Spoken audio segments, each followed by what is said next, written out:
সকলকে নমস্কার। যে বিষয়টা নিয়ে আমরা কথা বলবো সে বিষয়টা মূলত যেগুলোকে আমরা মিডিয়া বলি বা সেকুলার মিডিয়া বলুন বা যারা সামনে আনে তারা খুব একটা হাইলাইট করেনি বা করছে না। বিষয়টা দিল্লির জামিয়া মিলিয়া ইসলামিয়া বিশ্ববিদ্যালয় নিয়ে। সাধারণ অর্থে সেকুলার বলুন লিবারেল বলুন যাদের বলা হয় বা লেফট উইংয়ের লোক তারা বলবে ওটা একটা অসাম্প্রদায়িক শিক্ষা প্রতিষ্ঠান। কিন্তু সেখানে কি হয়, আসলে সেই ইউনিভার্সিটির ভেতরে হিন্দুরা কি অবস্থায় থাকে। হিন্দু বলতে আমি কাদের বোঝাচ্ছি?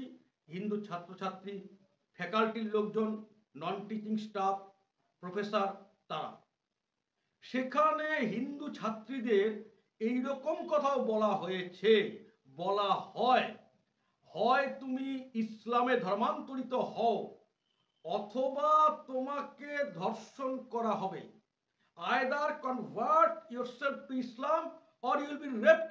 ঠিক এই কথা বলা হয় এবং ছাত্রদের বা ছাত্রীদের পরীক্ষায় ফেল করানো হয়, তাদেরকে ফেল করাবার হুমকি দেওয়া হয় এবং বাস্তবিক অর্থে বহু ক্ষেত্রে ফেল করানো হয়েছে তারা ইসলামে ধর্মান্তরিত হয়নি বলে। অধ্যাপকদের ক্ষেত্রে, ফ্যাকাল্টির লোকজনদের ক্ষেত্রে একই কথা, অ্যাসিড অ্যাটাক পর্যন্ত করার হুমকি দেওয়া হয়। সেখানে ওই ইউনিভার্সিটির ভেতরে ইসলামিক মৌলবাদী গোষ্ঠী, র্যাডিক্যাল ইসলামিস্ট গ্রুপ, তাদের অবাধ কার্যক্ষেত্র, অবাধ বিচরণ ক্ষেত্র হয়ে গেছে। হিন্দু ছাত্রছাত্রী, হিন্দু অধ্যাপক, হিন্দু স্টাফ তারা চরম বৈষম্যের শিকার।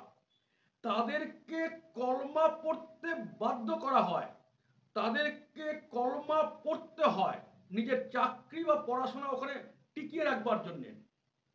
বহু ছাত্রছাত্রী ওই ইউনিভার্সিটি ছেড়েছে কেবলমাত্র এই কারণের জন্যে, কারণ হিন্দু হবার কারণে তাদের উপর বিভিন্ন মানসিক নিপীড়ন চলে, তাদেরকে হুমকি দেওয়া হয়, ছাত্রীদের ধর্ষণের হুমকি পর্যন্ত দেওয়া হয়।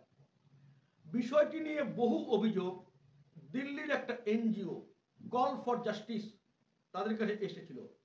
সেই কল ফর জাস্টিস এনজিও এই জিনিসটাকে ঠিক না বেঠিক, ঠিক হলে কতটা ঠিক তা যাচাই করবার জন্যে এটি 6 সদস্যের কমিটি তৈরি করেছিলেন বা তাদের অনুরোধে একটা 6 সদস্যের কমিটি তৈরি হয়েছিল।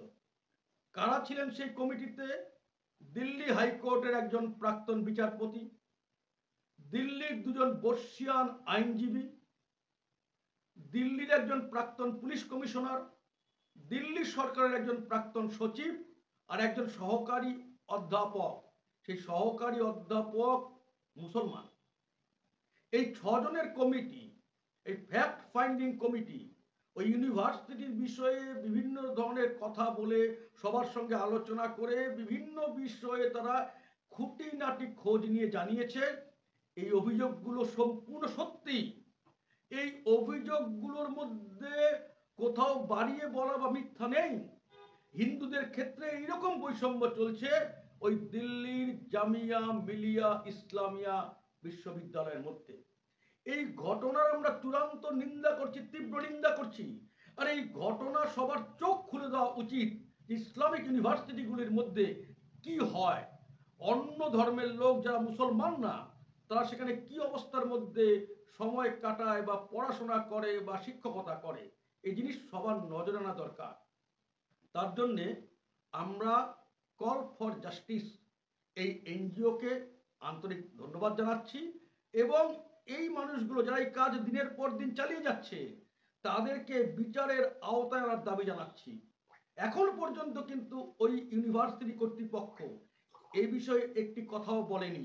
যদি মৌনম সম্মতি লক্ষণম হয় তাহলে ধরতে হবে তারা সেটাকে সত্যি বলে স্বীকার করে নিচ্ছে।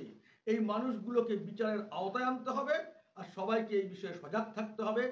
এটাই আপনাদের কাছে আমাদের উপস্থাপনা। ভারত মাতার জয়।